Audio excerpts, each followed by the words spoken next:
ಮತ್ತೊಬ್ಬರು ಬರೀ ತಪ್ಪ ಹೇಳಕ್ ಹೋಗಿಯಲ್ಲ, ನಿನ್ನ ಜೀವನದಾಗ ಏನ್ ನಡೆದೈತೆ ಅನ್ನುವಂಥದ್ದು ಒಮ್ಮೆ ತಿಳ್ಕೊಂಡೇನಪ್ಪ. ಬರೀ ಅವರಿವರ ಅವಗುಣವನ್ನ ಎತ್ತಿ ತೋರಿಸಿದ ದಿನವಿಲ್ಲ, ಬರೀ ಅವ್ರ ಹಂಗ ಇವ್ರು ಹಿಂಗ ಅಂತ ತಿಳ್ಕೊಂಡು ಮಾತಾಡೋದಂತ ದಿವಸ ಇಲ್ಲ. ನಿನ್ನನ್ನು ನೀನು ನೋಡಿಕೊಂಡೆ ಒಮ್ಮೆ ಆದ್ರೆ ನಾ ಹೆಂಗಂತ ಯಾವ್ದಾದ್ರು ಒಬ್ಬ ವ್ಯಕ್ತಿಗೆ ಅವ ಹಂಗ ನೋಡ್ರಿ ಅಂತ ತಿಳ್ಕೊಂಡು ಕೈ ಮಾಡಿ ಹೇಳಕತ್ತೀರಿ ಅಂದ್ರೆ ಜಸ್ಟ್ ತಿಳ್ಕೊಂಡ್ರಿ, just think it, imagine it. ಏನಂತ ತಿಳ್ಕೊಬೇಕು ಅಂದ್ರೆ ಒಂದು ಬೆಟ್ಟನ್ನ ಅವ ಹಂಗದನಂತ ತೋರ್ಸಕತ್ತೀರಿ ಅಂದ್ರೆ ಇನ್ನು 3 ಬೆರಳು ನಮಗ್ ತೋರ್ಸಕತ್ತಾವ, ಅವನಕ್ಕಿಂತ 3 ಪಟ್ಟು ಮೊದಲು ನೀ ಸುಮಾರದಿ ನೀ ತಿದ್ಕೊ ಅನ್ನುವಂತ ಮಾತನ್ನ ಈ ಬಟ್ಟು ಹೇಳ್ತಾವ ಅನ್ನುವಂಥದ್ದನ್ನು ತಿಳ್ಕೊಳ್ಬೇಕಾಗ್ತದ. ಮತ್ತೊಬ್ಬರ ಕಡೆ ಕೈ ಮಾಡಿ ತೋರಿಸ್ಬೇಕಂತಂದ್ರೆ ನಾ ಎಷ್ಟು ಸುದ್ದಿರ್ಬೇಕು ಅನ್ನುವಂಥದ್ದು ವಿಚಾರ ಮಾಡ್ಕೋಬೇಕಲ್ಲ. ಬರೀ ಮತ್ತೊಬ್ಬರದ್ದು ತಪ್ಪು ಎತ್ತಿ ಹೇಳ್ಕೊಂಡು ಹೊಂಟ್ರೆ ಯಾರದಕ್ಕೆ ಹೊಣೆಗಾರರು? ಅದಕ್ಕೆ ನೀವು ಇಲ್ಲೇ ಮತ್ತೊಬ್ಬರು ತಪ್ಪು ಕಂಡು ಹಿಡಿಯಕ್ಕೆ ಬಂದಿರಿ ಏನ್ ಜಗತ್ತಿನಾಗ? ಮತ್ತೊಬ್ಬರನ್ನ ಹಿಡಾಸಕ್ ಬಂದಿರಿ ಏನ್ ಜಗತ್ತಿನಾಗ? ಇಲ್ಲ. ನಮ್ಮ ಬದುಕನ್ನ ಭಗವಂತ ಕೊಟ್ಟಾನ. ನೀ ಯಾರ ಬಗ್ಗೆ ವಿಚಾರ ಮಾಡಾಕತ್ತಿ ಅವ್ರು ನಿನ್ನ ಬಗ್ಗೆ ವಿಚಾರ ಮಾಡ್ಬೇಕಲ್ಲ. ನೀ ಯಾರ ಬಗ್ಗೆ ವಿಚಾರ ಮಾಡಾಕತ್ತಿ ಅವ್ರು ನಿನ್ನ ಬಗ್ಗೆ ವಿಚಾರ ಮಾಡ್ಬೇಕಲ್ಲ. ಅವ್ರು ನಿನ್ನ ಬಗ್ಗೆ ವಿಚಾರ ಮಾಡೋದಲ್ಲ ಅಂದ್ರೆ ಅವ್ರ ಬಗ್ಗೆ ನೀವು ವಿಚಾರ ಮಾಡ್ಯಾರ ಏನ್ ಮಾಡೋದು ಏನಪ್ಪಾ? ಹಾಗಾಗಿ ಮತ್ತೊಬ್ಬರ ಬಗ್ಗೆ ಎಂದೂ ಕೂಡ ಲೋಕದ ಡೊಂಕ ನೀವೇ ಕಿತ್ತಿದ್ದುವಿರಿ. ನಿಮ್ಮ ತನವನ್ನು ಸಂತೈಸಿಕೊಳ್ಳಿ, ನಿಮ್ಮ ಮನವನ್ನು ಸಂತೈಸಿಕೊಳ್ಳಿ.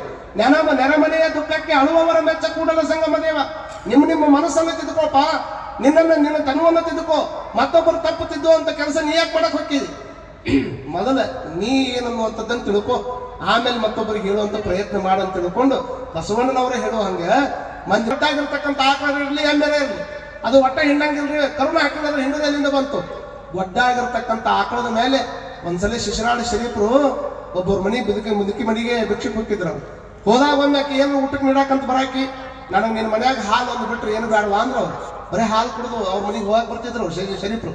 ಶಿಶರಾಳ ಶರೀಫರು ನಮ್ಮ ಕಡೆ ಬಹಳ ದೊಡ್ಡ ಸಾಧುಗಳವರು, ಬಹಳ ದೊಡ್ಡ ತಪಸ್ವಿಗಳು.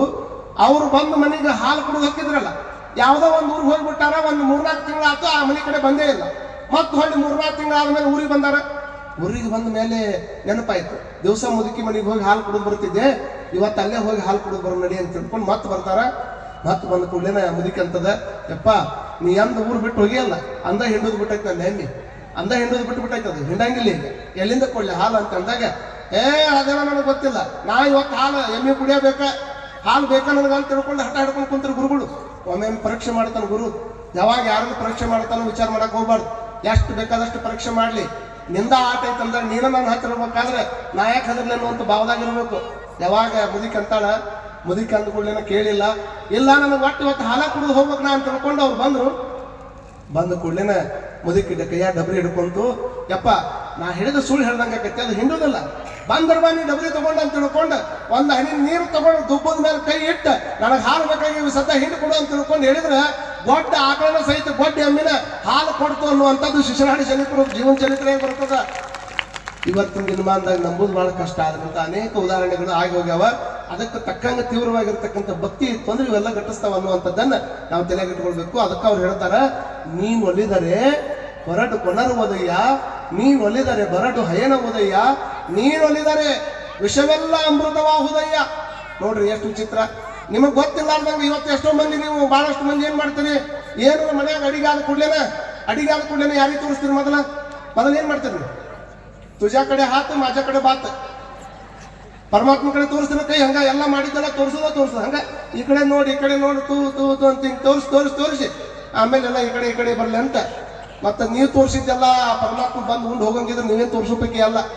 ಕಾರಣ ಯಾಕೆ ತೋರಿಸುವಂತ ಪದ್ಧತಿ ನಾಡಿನೊಳಗೆ ಬಂತು ಅಂತಂದ್ರೆ ನೀವೆಲ್ಲ ತಿಳ್ಕೊಳ್ಬೇಕು. ಯಾರೋ ಗೋಧಿ ಬೆಳೆದಾರ, ಯಾರೋ ಅಕ್ಕಿ ಬೆಳೆದಾರ, ಯಾರೋ ಕರಿಬೇವು ಬೆಳೆದಾರ, ಯಾರೋ ಮಸಾಲೆ ಸಾಮಾನು ಬೆಳೆದಾರ, ಎಲ್ಲಾ ತಗೊಂಡು ಬಂದು ಒಟ್ಟಾಗಿ ಮಾಡ್ಕೊಂಡು ಅಡುಗೆ ಮಾಡ್ಕೊಂಡು ಉಣ್ಣಾಕತ್ತೀವಲ್ಲ, ನಮ್ಗೇನ್ ಗೊತ್ತೈತೆ ಅದ್ರಾಗ? ಅವ್ರು ಪ್ಯೂರಿಟಿ ಎಲ್ಲಿ ಚೆಕ್ ಮಾಡೋರು ನೀವು? ಎಲ್ಲಿ ಅದು ಪ್ಯೂರಿಟಿ ಹೆಂಗ್ ಗೊತ್ತಾಗ್ತದೆ ನಿಮ್ಗೆ? ಯಾವ ಮಿಷನ್ ತಗೊಂಡು ಬಂದು ಅದು ಚಲೋ ಐತೋ ಕೆಟ್ಟ ಐತೋ ಅಂತ ನೋಡವ್ರ ಹೆಂಗ್ ಗೊತ್ತಾಕೈತಿ ನಿಮ್ಗೆ? ಯಾರೋ ತಗೊಂಡ್ ಬೆಳೆದಿದ್ದನ್ನ ಅಂಗಡಿಯಾಗ ಹೋಗಿ ರೊಕ್ಕ ಕೊಟ್ಟು ತೊಗೊಂಬಂದು ಊಟ ಮಾಡಾಕತ್ತೀರಲ್ಲ, ಅದಕ್ಕಿಷ್ಟ ತಿಳ್ಕೊಬೇಕು. ಯಾರೋ ಬೆಳೆದಿದ್ದನ್ನ ನಾ ತಿನ್ನಕತ್ತೀನಪ್ಪ, ಇದನ್ನ ನಾ ತಿನ್ಬೇಕಾದ್ರೆ ಇದ್ರಾಗ ಒಳ್ಳೇದೈತೋ ಕೆಟ್ಟದೈತೋ ಗೊತ್ತಿಲ್ಲ.